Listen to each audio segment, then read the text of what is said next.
We're now in session of the Glendale City Council special meeting of April 22nd, 2014. May we have a roll call, please? Council members: Friedman. Here. Jarian. Here. Montero. Here. Weaver. Here. Mayor Sinanian. Here. What's next on the agenda? The agenda for the April 22nd, 2014 special public meeting of the City Council was posted on Thursday, April 17, 2014 on the bulletin board outside City Hall. Item before you, there are a number of items before you. First item is public hearing, Director of Community Development regarding proposed mixed-use development to be located at 507 through 525 West Colorado Street, located within the San Fernando Road Corridor Redevelopment Project area. This was submitted on April 10th. And also, item 2 is public hearing, Director of Community Development. This was continued from April 15, 2014 regarding proposed 5-story, 220-unit Tropical Apartments project with a 6-story above-ground parking structure to be located at 435 Los Feliz Road. A is a motion rescinding March 25, 2014 approval of Stage 2 design review with 25% density reduction. B is a motion approving a revised Stage 2 design review for a 220-unit project subject to comments and conditions of approval. C is a motion approving a 132-step parking exception based on findings and subject to comments and conditions of approval. There are a few other items following that, but I'll turn it over to the city manager regarding the first item. Mr. Ochoa, please. Yes, sir. As was indicated by City Clerk, we apologize for not grouping these a little bit better. On number 1 and number 4, we're actually asking that we continue those items over to date certain and jump right in, if it pleases the council, with item 2, public hearing regarding the oft-discussed Tropico project. This is the third time it's been before you, as council has had considered opinion. Can I stop you for 1 second? Why is number 1 being continued? Why are they requesting continuance? The applicant has requested that we hold that over to date certain the 6th of May. Okay. Any motion on that, Mr. Mayor? I'm sorry, I did forget the motion. I'm sorry. So we need a motion on that? So before we move or why are they requesting continuance? That I could not tell you, sir. As I sit here, I don't know. Which project is this? Is this one? Which project? This is the resubmission of the TAN project on West Colorado. Council had rejected Stage 1 and 2 previously. Last year, yeah. And so it would come back on the 6th. We have budget study session on the morning of the 6th, and then we would have this matter in the afternoon on the 6th. And I'm not here in the afternoon on the 6th. Okay. Doesn't mean you can't hear it, but I'm not here. Okay. Very well. Do we have a motion? So moved. Second. Can we have a roll call, please? This is on item, I'm sorry, this is on First item. Yeah, first item. That's right. So you won't be? I won't be here. Yep. Move Fernando. I'm here in the morning. I would request we put this to a date when we have a full council, Mr. Mayor, other than the 6th. And when will Councilmember Friedman be here next? I'm here the following week. It'd be the 13th. We also have a budget study session that day. So, and I know you'll be here in the morning for the sessions. I'll be here in the morning. And so, Just because I won't be here, there's no council meeting tonight. I will be here next week, but just so you know, I'm going to it's a one big water conference a year. I'm going to that one big water conference a year. Very well.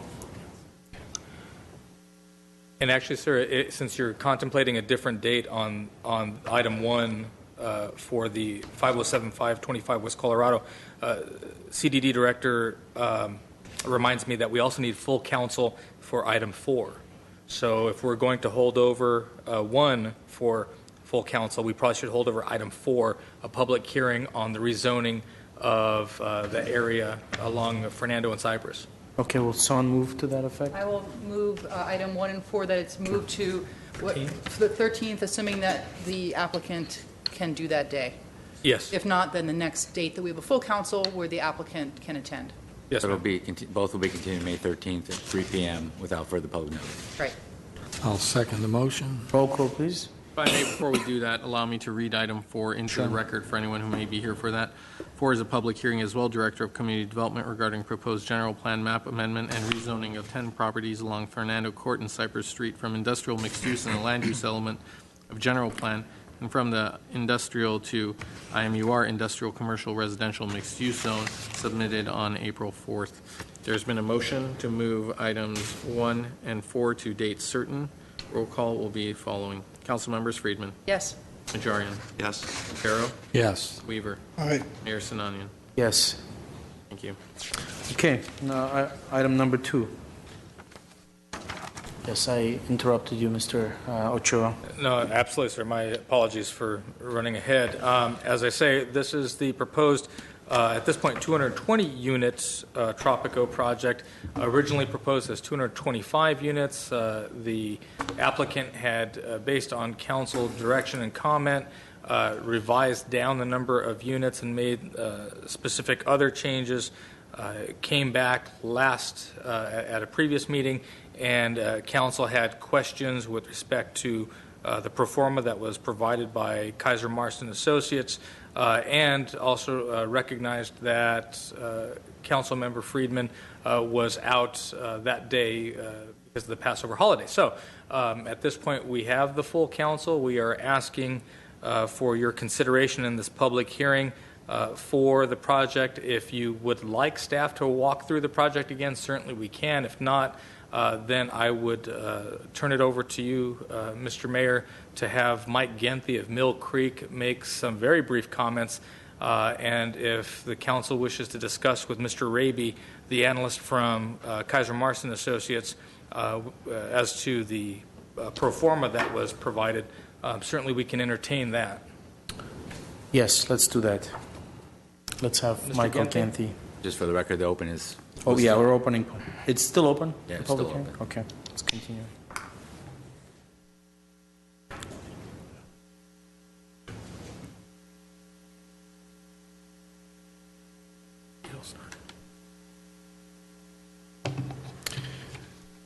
How much time would you need, Mr. Genthy? 10 minutes or less. Okay, please go ahead.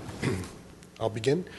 Good afternoon, Mayor Sinanian and distinguished City Council members. My name is Michael Genthy. I'm Managing Director with Mill Creek Residential and the Tropico Glendale Community Development Manager. We are pleased again to present this shared Glendale City planning and Mill Creek vision for this property located at the southern gateway to Glendale on Los Feliz Road. As we mentioned in our prior City Council hearings, this site is a textbook example of smart growth, community redevelopment, without the use of any public funds. I'm going to give a quick recap of our prior City Council discussions. The City Council approved the parking exception for above-grade parking. The CUP allowing an all-residential development also was approved, and the certified EIR was also completed. City Council directed Mill Creek to consider a 25% density reduction and also adding additional parking stalls. Mill Creek stated that any reduction in density would be economically infeasible, and any reduction beyond the current density will severely jeopardize the feasibility of this redevelopment. And city staff hired Kaiser Marston and Associates, KMA, to conduct an independent third-party review of our current community's financials and pro forma, and looked at that in comparison to the EIR alternative number 3. The KMA economic study verified and confirmed that alternative 3 reduction in density would be economically infeasible. Quick recap on the community benefits. We'll be creating approximately 600 construction jobs, benefiting 2,500 family members, and many of these jobs, like our first project that's currently under construction on Central and Sanchez, many of these jobs will be filled by Glendale residents. We, at completion, will have 10 full-time jobs to operate and manage the project, the community. We will be creating new customers for surrounding Glendale businesses. We're going to create a beautiful gateway to the city of Glendale. We'll be paying over $4.15 million in Glendale municipal fees. We'll be generating about $48,000 annually in property tax revenue to Glendale. We estimate $175 million annually in utility payments to Glendale Water and Power. At completion, this will be an $85 million investment in the Glendale community.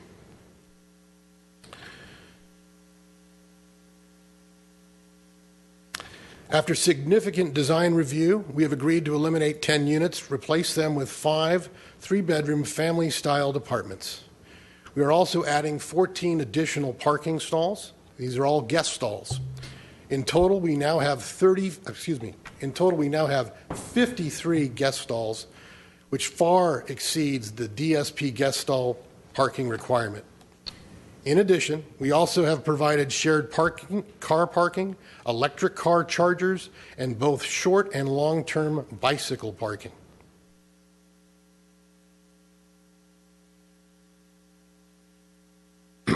And when we compare the Dr. Cho-approved Phase 1 residential plan, the Mill Creek Phase 2 plan also provides 18 fewer units and 72 additional parking stalls.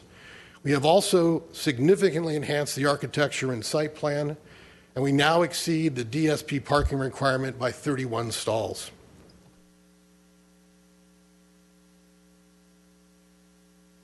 Along with the approval to purchase the city-adjacent concrete wedge parcel, Mill Creek has also agreed to beautify the other side of Los Feliz Road to complete the transformation of the southern gateway to Glendale. This is an early rendition of improving the opposite side of the street to create this gateway to Glendale. In closing, I want to make you aware of both my personal and company's commitment to the Glendale community. In the 1980s, I began my real estate development career while I was a resident of Glendale. I got married and purchased my first condominium home on West California Avenue, just around the corner from Clancy's Seafood Restaurant. Starting my married life in Glendale has been a very good experience because I am proud to say I'm still married to the same lovely lady after 28 years. I remember when Tropico area was not a place to visit at night.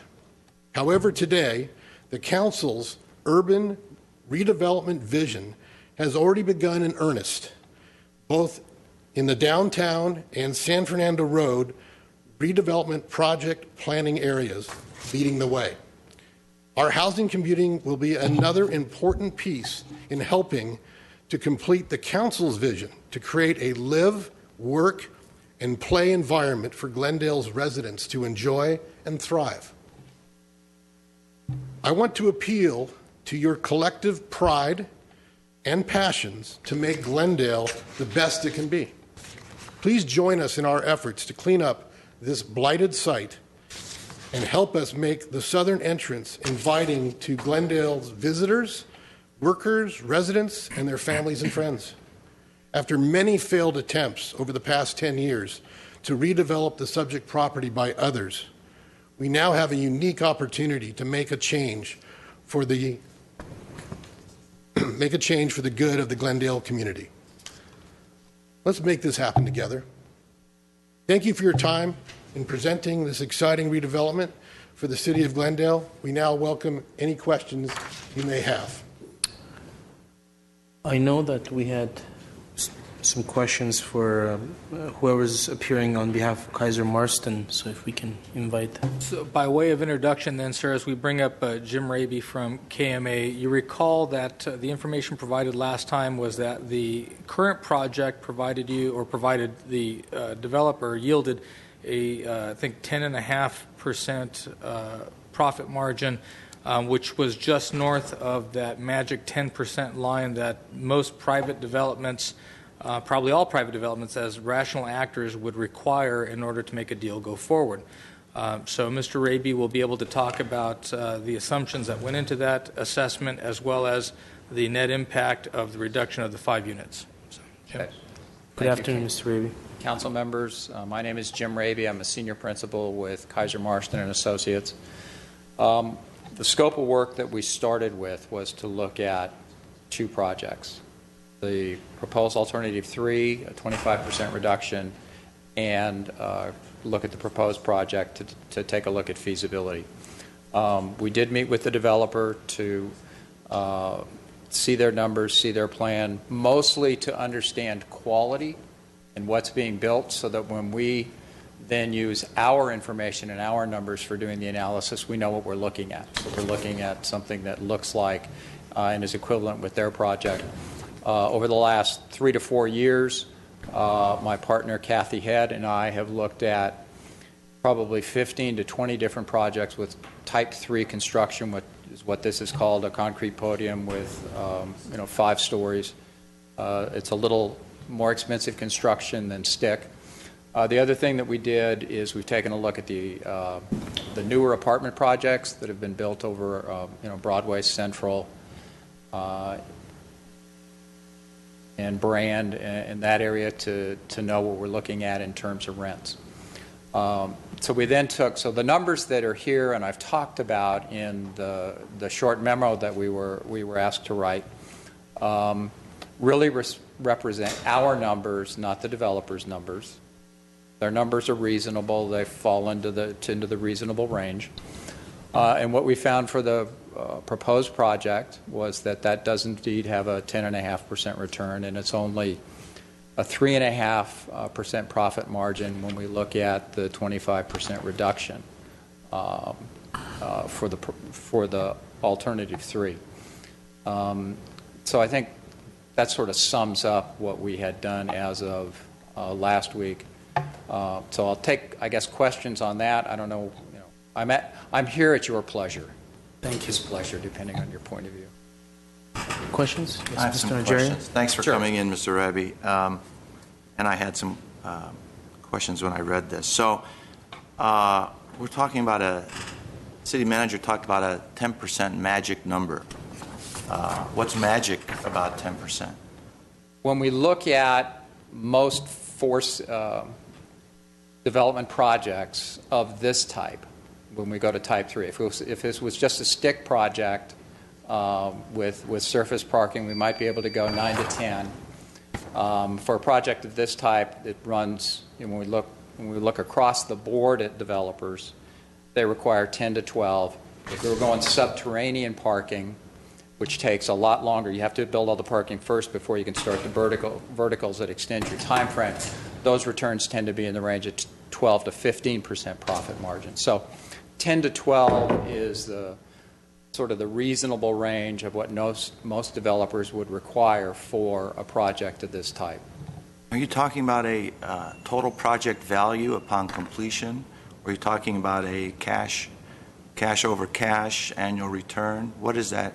The profit margin is value of the project less all of the development costs. And so the 10% spread between all of the costs incurred versus value at completion is the 10% profit margin. It's not a 10% annual return on cost.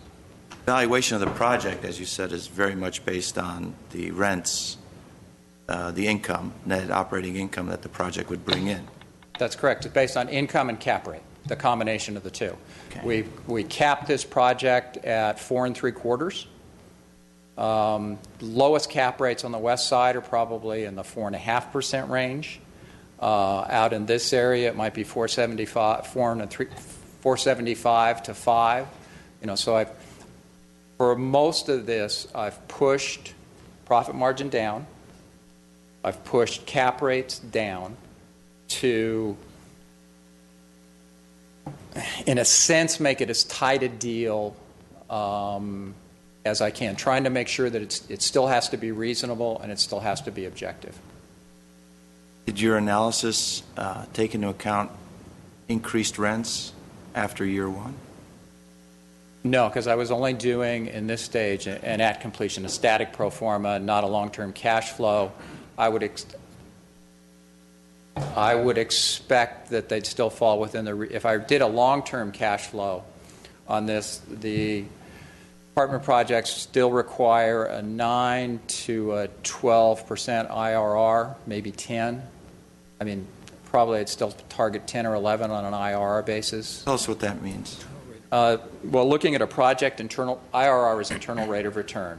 So when you look at what it costs to build, the income flow over time, and sale of the project after usually 10 years is the time frame. The project IRR, looking at total cost, not the equity return, the total cost on the project versus value when you finish, that internal rate of return would probably need to be 10%. And were you told what the initial rents were going to be or were we just given a number as to what the net operating income was? They had they gave me, or I looked at the rents they projected, I saw their operating expenses, but like I said, I went to, I looked at rents for 416 on Broadway, Lex, Isis, Americana, Elv. We looked at, so I took the rents from those higher end projects in Glendale and used those rents for my analysis with a little bit of discount, recognizing that this location is not as strong in the marketplace as a downtown Glendale location right now. With the 25% reduction, you said the cost of the building would be $45 million? The version that I created to run, you have basically a 5-story building. Right. Took off the top of that building. Basically, it's only 4 levels with the same mixed type of units, so that it's studios 1s, 2s, and still some 3s. So it's a comparable. It's a reduced scale project. That's why in the version I ran, the cost went down. So and that cost is 45. 45 nearly million. 45 million. Yeah, excluding land. The value then at the end would be how much? According to your completion? calculation? Right. 64 million? Yes. And if the land is 15 million, Yes. how much profit would that leave the developer when he's done? 3.5%, roughly $2.3 million. Based on my numbers. I can't speak for what their actual numbers are. Well, I'm looking at your 45 million. I had heard that the land was maybe 16 million. Dr. Cho wrote us a letter. That'd be about $60 million. So then the return would be about a 64 million ballpark. Let's say that's about 5 million. I think I had $46 million in cost. But we're adding the land into that. Well, plus the land. Land was just almost $16 million, so that's about 61 and a half, 62, and so you're left with about $2.4 million of profit. So it wouldn't actually be losing money with the 25%. That's correct. Okay. It is, but when you get profit margins that are that low, now you're in a position of making choices. From a developer's perspective, from a property owner's perspective, from any investor's perspective, I've got 2 choices. Do I invest in something that I can get a 10% return? Do I invest in something I can get a 3% return? So that's the context of infeasibility. In your land decisions, you may have other decisions of what's feasible and infeasible.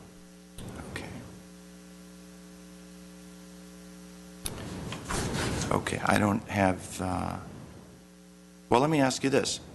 To reach that 10% figure, how many... Did you conduct the analysis as to what reduction in units would give a 10%? I was asked to take a look at the new proposal at 220 units with that unit mix. The costs don't go down substantially because it's still the same envelope project. What you do swap out is you lose 10 small kitchens. At least I haven't been into all the plans. I haven't.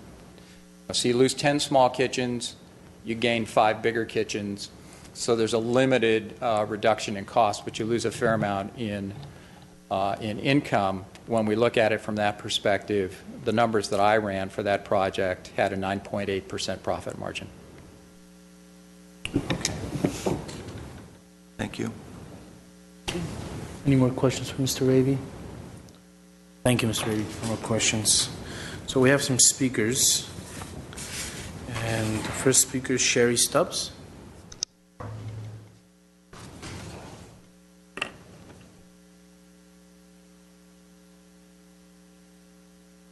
Yes.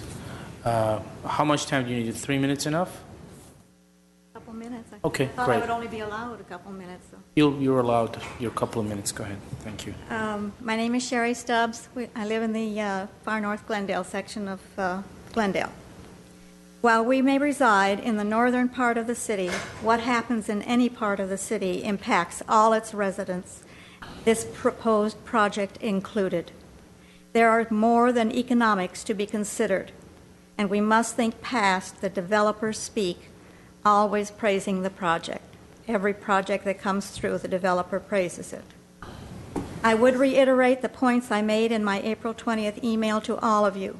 In addition, I would point out 3 negative impacts from the EIR, of which I am sure you are aware: fire protection, traffic, and related landfill issues, all of which are noted. Either no mitigation measures are available or no feasible mitigation measures are available. The project cannot mitigate those negative impacts. I often have lunch at the Tam O'Shanter on Los Feliz, and I know the heavy traffic on that street. Besides the Costco, Best Buy shopping complex, there is a huge influx of traffic coming from LA. This project would add even more traffic, 1,350 daily vehicle trips per the EIR. It is in the best interest of the city that the 25% decrease in density requirement for this project be upheld. Please maintain that criteria by your vote today. Thank you. Thank you. The next speaker is Nancy Camus. And I don't know if I pronounced it properly. Camus? Okay, sorry. 3 minutes, yeah, sorry. I tried.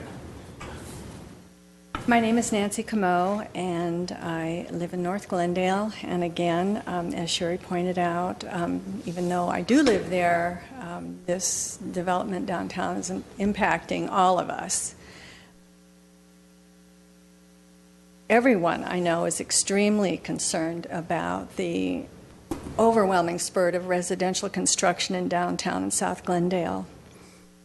In terms of cumulative effects, will the project be the straw that broke the camel's back? In reading through the EIR, we can find many instances of cumulative negative effects. We're not understanding the logic. What balances the cost of unavoidable long-term impacts on police and fire services, solid waste disposal, congestion at the intersection of San Fernando Road and Los Feliz, which I and many of my friends use a lot, loss of on-street parking, and detrimental impacts to current park facilities? It seems to us these are avoidable, at least in part, by reducing the density of this project. Before signing off on this project, the cost of these irreversible environmental changes, which are documented in the EIR, really need to be detailed to make sure that this project does cover those expenses. If I have a couple more seconds, I just want to say that in looking at the map, I personally wouldn't want to live there. It's surrounded by industrial uses. I would not want to walk alone there, even probably during the day. I would be concerned about that. So safety to me is another issue to look at. The safety not only in terms of walking, but also in terms of the parking structure. Look at the environment. It isn't what we would call pedestrian friendly. I would definitely want to have a car, and I would want to be in it if I were going anywhere. The parking is also a concern. It will become an issue, I feel, if the density remains at what the developers want to have. All I have to say. Thank you. Okay, thank you. The next speaker is Stephen Watson.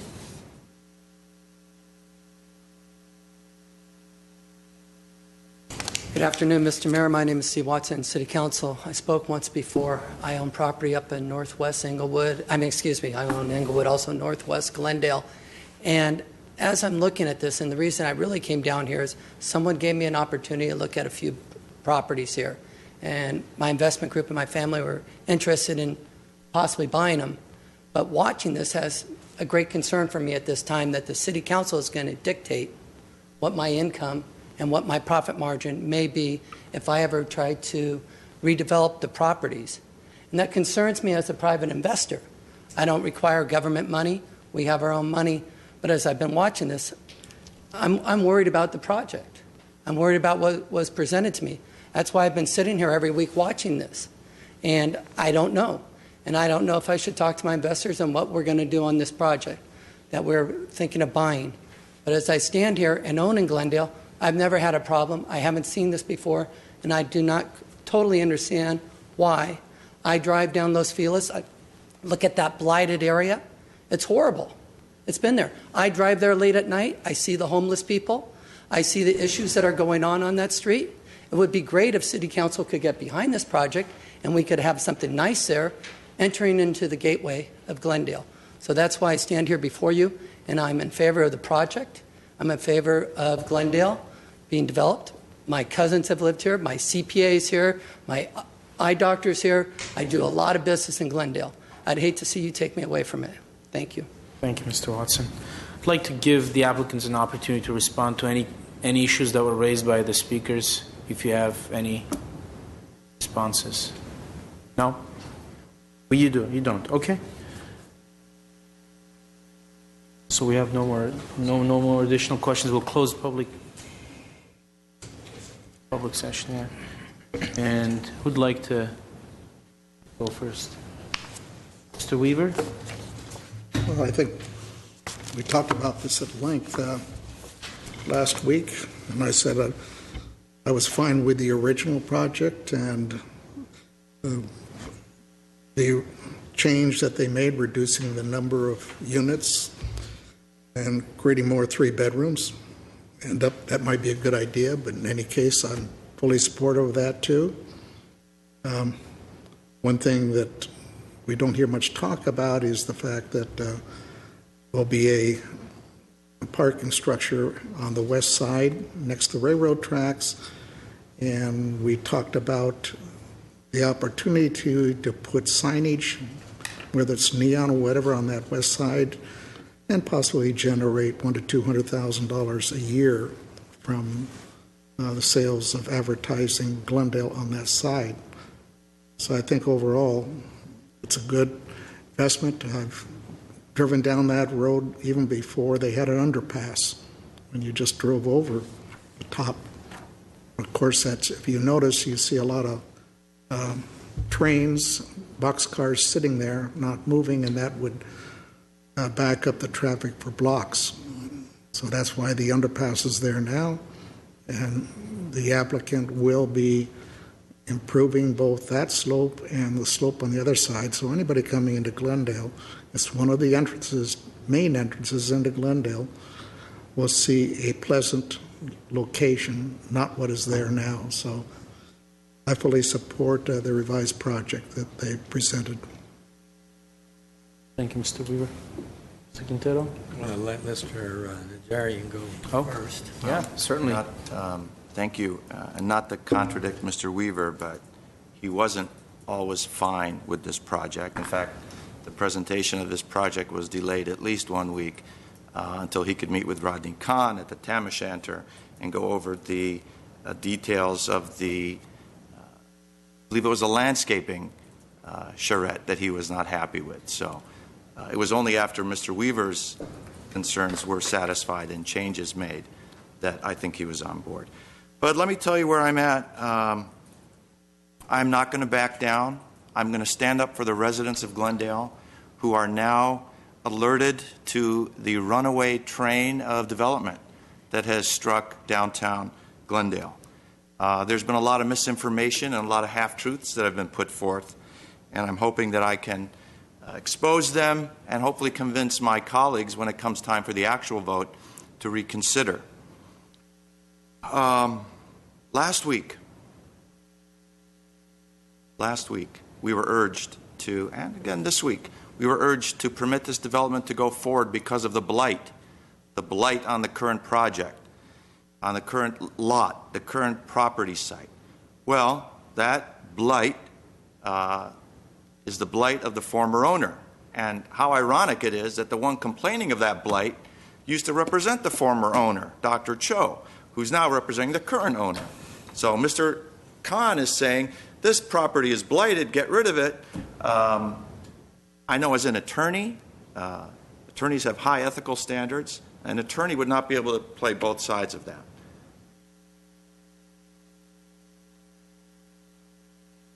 Dr. Cho says he can't lower his price. Well, how convenient that is, that he can't lower his price. I'm not in this business to give Dr. Cho a profit. Dr. Cho is an investor. Dr. Cho is a skilled and well-to-do individual who gets in the game of property speculation. Sometimes you win, and guess what? Sometimes you lose. So his letter to us and his claims that he's stuck, he's the poor old guy, he can't come down one bit, and does not negotiate with Mr. Khan's new client, to me just doesn't sit right with me. Let's not forget where we came. We came from an EIR that says there are impacts that cannot be avoided, that cannot be mitigated. The impacts, well, the temporary impact was the noise. There's going to be noise when you build this thing. But the permanent impacts are fire protection. The permanent impacts are police protection. The permanent impacts are a degradation on our recreation and parks. The permanent impacts are on the transportation and traffic. The permanent impacts that cannot be mitigated by this project are on the utilities and solid waste. So to all of my colleagues on the council who claim that there are overriding factors, don't get before the public next week or the week after and say that public safety is your priority. Don't get before the public or on the campaign trail and say that fire safety is your priority. Don't get before the people when you're ready to cut that park ribbon and say providing park space is a priority, because you have put the profits of the developer in front of police protection, of fire protection, and of parks, and also of traffic and transportation. Don't say that. It's a decision you make. Clearly, your decisions are within your legal scope and within your prerogative and discretion. But don't wrap the cloak of police and fire and traffic around you when you permit this project and you say that the growth and the development of this corner is better than all those other things. Furthermore, have we set a new standard? Have we set the new magic number, 10%? So when a developer comes before us and says, I can't make money, I can't make 10% profit, that's our magic number, that, oh, we've got to make sure you get the 10%. So we're not going to force you to cut down any more units. You've got to make your 10%. And all those laws that we have about parking and density and height, those go out the window because we've got to hit that 10%. So if 10% is really what we're doing, let's just write it into the code. So we don't have this fight every time a developer comes in and says, I'm not making my 10%. I'm only making my 4%. 10% will kill me. The residents are watching. The people of Glendale are watching. To permit this project is a mistake. If this was the only project, if this project had come years and years ago without the cumulative effect of everything else that has happened in this city, it may have a chance of passing, but not now. And to the gentleman who got up to speak, sir, I'm going to analyze your profits. If you come to the city and ask for variances on parking, on height, on use, and the EIR says that there are unmitigatable impacts of your project, you better tell your investor friends that, yep, we're going to go through it. And if you don't like that, if that is a bad taste in your mouth, then I'm sorry. But my job as an elected official in this city is to stand up for the residents, to stand up for our laws that we've put before, and not to bend them because Mr. Gente comes before you and says, our group can't make the 10% number that we're looking for that's going to return the dividends to our shareholders. That's not proper. That's not right. That's not why we have laws. That's not why we have elected officials to represent the residents of this city. Thank you. Thank you, Mr. Najarian. Yes, Mr. Quintero. Okay, I don't have any prepared notes, but I have taken some notes. Let me start with what we embarked on years ago. And will somebody refresh my memory? When exactly did we, actually the Director of Planning, when did we begin the whole DSP process, the downzoning of the neighborhoods? What year? We started actually in earnest coming up with the draft downtown specific plan in 2006. Okay. And we did the San Fernando Road Corridor 3 years earlier. Right, okay, so let's call it 2006. We began a systematic downzoning of this city, keeping in mind the RENA numbers that the Southern California Association of Government tags every city with. But we systematically went through the multifamily neighborhoods that were up to here with no parking, et cetera, overdone throughout the 70s and 80s and right into the 90s. That category of building no longer will be built in the city of Glendale. We decided to focus on the downtown area. We decided to focus on what was a giant redevelopment area that stretched along San Fernando Road from Los Angeles border all the way to the Burbank border. I came to the city of Glendale. I opened my business in 1977. That area was already in decline. Not completely, but already losing job after job, companies closing, ups and downs. What was automotive, aerospace, the machining companies, up and down. Losing jobs. Blight, if you want to use the term blight, that was applied to the San Fernando Road corridor constantly, with all of the attendant problems with police, et cetera, homelessness, et cetera. The San Fernando Road Redevelopment Agency embarked on a number of different projects.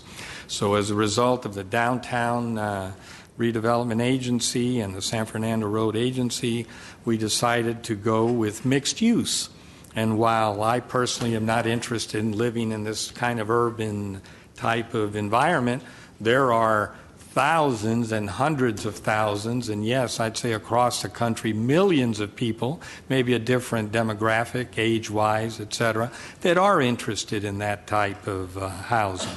And so projects began to be proposed. Let me say this. If we are complaining now about 5-story buildings along the downtown area, it was zoned for 14 and 22. There were generally skyscrapers that were proposed for all. What you see now as you drive down Central and you drive down Brand, the 5-story buildings, the original proposals were 2 towers. I believe they were like 18 stories apiece, another tower at the corner at the freeway, I don't know, 20-something or more stories. They were huge developments. So everything that you see now is much more reduced in scope. No more than 5, I guess 6 stories. So this particular project, to me, is part of what we tried to do for many, many years. It's finally coming to fruition. I think it's kind of the end of the line in the sense that if you look at the large parcels, opportunities in both of these zones, there's not too many left. There may be a few more in the pipeline, but very few.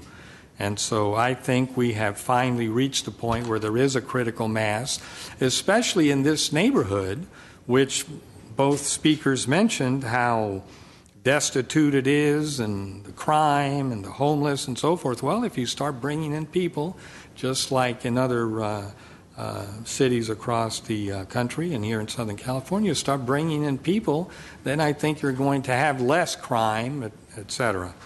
On the project itself, I'm very happy that that the modifications were made, and I'm particularly happy that the gateway is going to be landscaped on both sides. And I think overall it's going to be a positive impact on the city, from the property tax to the fees that Glendale Water and Power will collect. So all in all, I'm for the project, and I think it's going to help that area in lots of different ways. Yes, Ms. Friedman, no comments? I guess I'm the last one, unless Mr. Najarian has anything to say. I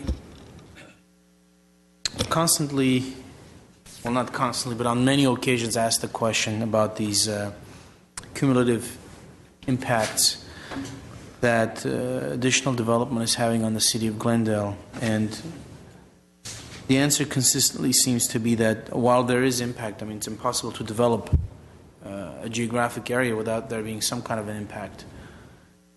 Those impacts are not of the type and of the nature that should prohibit us from going forward, moving forward with the plans that we ourselves have set for the city of Glendale years ago. Now, the downtown specific plan was developed starting in 2006. I was not on city council, but again, I've embraced that plan. I see the logic in that plan. I see that in order for that plan to work, it has to come to fruition. So the different parts of the plan have to make sense. I mean, and not to limit it just to the downtown specific plan, but just the overall vision for Glendale. That part of Glendale is blighted. I don't think anyone will disagree with that. I don't think Councilmember Najarian will disagree with that fact.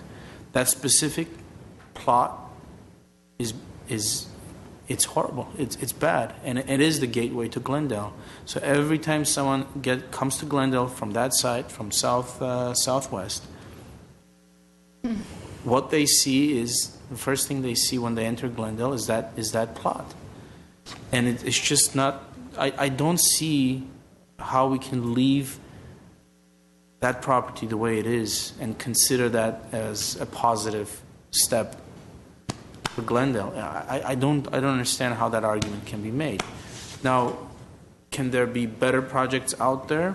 In theory, sure. Is there a better project pending right now? No. We have a project. It's a good project. Developer has worked well with our planning department. Our staff, who are most knowledgeable on this issue in terms of dealing with it on a daily basis, have signed off on it. I don't want to belabor all the positive things that this project will bring to Glendale, because that's been stated both by the applicant and by Mr. Quintero and Mr. Weaver. I think it's a positive thing for Glendale. In terms of traffic impact, I think most of the impact will be on the city of Los Angeles. Maybe they should be worried just because of the location of the property. But again, there's no tangible evidence has been produced to show that the impact that this development or the developments or the projects that have been approved in the last at least year or 2 years are having a harmful impact on the city of Glendale. They are having an impact. I don't think that there's any denying. But are they having the type of impact which should signal to us that we should stop developing, we should stop construction? I haven't yet seen that. And specifically, and again, when it comes to downtown Glendale, maybe we can take a much closer look, just because we there is a lot happening downtown Glendale. But that part of Glendale, San Fernando, Los Feliz, could have some help. I mean, that part of Glendale needs help, and I think this project is a component of the type of help that Glendale needs. I think we have an issue in terms of procedurally, because before we go there, I also made a note in case people don't know that the housing that first went in there, what we funded, entire city council approved, was affordable housing. We had numerous affordable housing projects for low-income Glendale residents in this zone. And I think this and some of the other projects that have come in are going to be a good balance to the affordable housing projects that are already there. Those affordable housing projects have been a positive influence on some of those streets. There's a Harley dealership there. I'm always riding around that area. And in fact, on the weekends and so forth, there's people there, there's activity, people getting picked up, and people up and down the street. So just wanted to make that point. Mr. Mayor? Yes, Mr. Weaver? Since my name was brought up in vain, I'd like to straighten a little piece out, since I'm the person being accused. I always liked the project that I saw. The developer was going to landscape both sides of the ramps on the freeway, or on Los Feliz. But I'm an engineer, and when I looked at the renderings that were given to me, instead of a slope, it appeared to be a vertical wall. So I wondered what had changed from the time that we first saw it, and they made the commitment to landscape both sides, to a vertical wall. So I told Mr. Ochoa that. Developer came in and met me in the mayor's office and showed me the renderings because I wanted cross sections so I could see what was being done. It's vertical with terracing down. And I said, okay. And Mr. Ochoa saw it. That's why I said, okay, I'm on board. It changed from the original, and I didn't have enough information to see the change. As far as Tamashander, I've eaten there since the 1940s, and I was there last week eating all by myself. So I don't know who is following me around and making reports to other people, but it's a sad day in this city where you have people following you around and stuff. But no, I was all alone. Thank you. Okay, so yes, we have apparently a procedural step that we need to take in order to even consider the amended project. If I'm correct, Mr. Garcia? That's correct, Mr. Mayor. As has been agendized and as part of your discussion from last week, you asked that the motion rescinding the prior approval come back so that then you can just take an action directly on the proposed project for the 220-unit project. So if the council is inclined to do that, there is a motion at 2A to rescind the prior approval, and then the council can take action on item 2B, which is for the project itself. And then there's also item 2C, which is for the parking exception, which was not acted upon at the original. Okay. I have a point of order. My understanding on the motion to rescind is that it must be made and seconded by someone in the prevailing party. That is correct. Okay, let's Somebody see. who voted for the motion to approve the project with the condition? I guess Okay. I was one. I'll move. I'll second. Wait a minute. Yeah, they voted for the No, project. you were against the project. You were for the project as Right, Yeah. voting to rescind. the vote was 3-2. It was Mr. Quintero, myself, and Ms. Friedman. That's correct. So it'd be either Mr. Najarian, or Councilmember Quintero, Councilmember Najarian, or Councilmember Friedman that would need to make the motion. I was against Let it. me be clear. So this is a one where I was talking about up to 25%, which turned into a motion at a flat Correct. 25%, when I clearly numerous times mentioned up to 25%. Yeah, but and just to Mr. Councilmember Najarian's point, the motion was 3-2 to put the 25% density restriction on it. So, Can the mayor pass the gavel in second if he wants to? but again, was the against point is, Mr. So it has Mayor. to be either you, Mr. Quintero, or Mr. Najarian. Make and To second. make I and was second, against so it'll it. take. No, I don't understand. I thought it was the people who voted to approve the project. Yeah. Yeah, and that I didn't was- vote to approve the project. I voted against the project. You voted, Against the project. okay, but in the prevailing Voted. side were those who voted for the 25% reduction. That's correct. So the only ones that can make the motion to rescind and second the motion to rescind are from the three of us that are in the prevailing side. So if Mr. Quintero is going to make it and you and I don't second it, the motion to rescind dies, and that remains the rule of this council. Well, look, I'm fine with voting to second it because I'm against the project. This was an approval of the project. So Mr. No, you don't want Quintero- to. You don't want to rescind the previous action. If you're against the project, then you That let was it. an approval of the project. So, Mr. Quintero, if you want to make a motion. With the 25% reduction. I will make a motion to rescind that motion and approval. No, but yeah, and I'll second it. Okay, let's have roll call. Council members Friedman, Yes. Najarian, No. Quintero, Yes. Weaver, Aye. Mayor Sinanian. Yes. Okay, so we have the 4 needed, right, to rescind that? It has been rescinded. Okay, thank you. Was that correct, that we needed four votes for that? It was just 3 because there was notice for it, so it could just be majority at that I point. understand. Okay, thank you. Okay, so we need another motion now, or we need additional discussion. Is it motion on 2B now? Motion on 2B would be to approve the project, the 220-unit project. It's lower density one. I nominate it. Okay, and I'll second it. Okay, can we have roll call, please? Council members: Friedman, No. Najarian, No. Quintero, Yes. Weaver, Aye. Mayor Sinanian. Yes. You need one for 2C? Yes, sir. So moved. Second. Roll call. Roll call, please. Council members: Friedman, No. Najarian, No. Quintero, Yes. Weaver, Aye. Mayor Sinanian. Yes. Right. Next item on the agenda, Mr. Mayor. Yes, please. Director of Community Development regarding sale of city-owned surplus property on Los Feliz Road between Gardena Avenue and the railroad right-of-way for the Tropico Apartments. 3A is an ordinance for introduction. 3B is a resolution authorizing execution of such documentation as may be required to accomplish the conveyance of the city-owned property located at 435 West Los Feliz Road. Okay, Mr. Ochoa?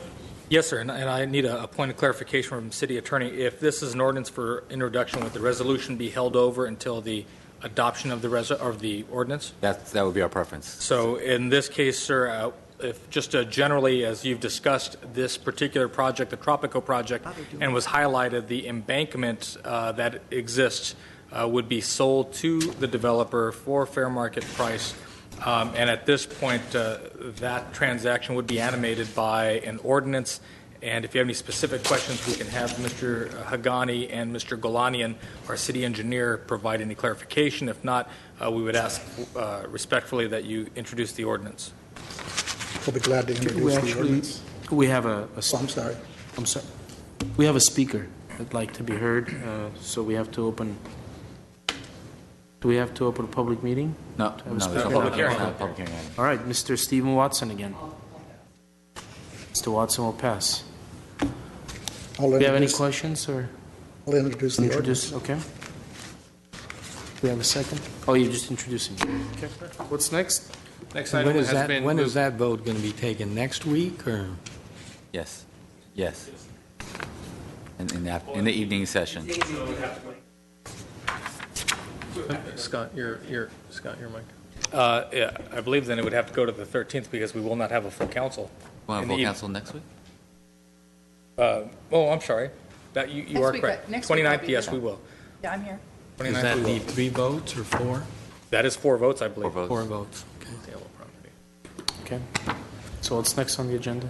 Next item has been moved to date certain by your vote. Yes, and so it's adjournment. Yes. We're adjourned at 4:10. Motion to adjourn. Motion to adjourn? Sorry. So moved. Have a second? Second. Thanks. Okay, we adjourn.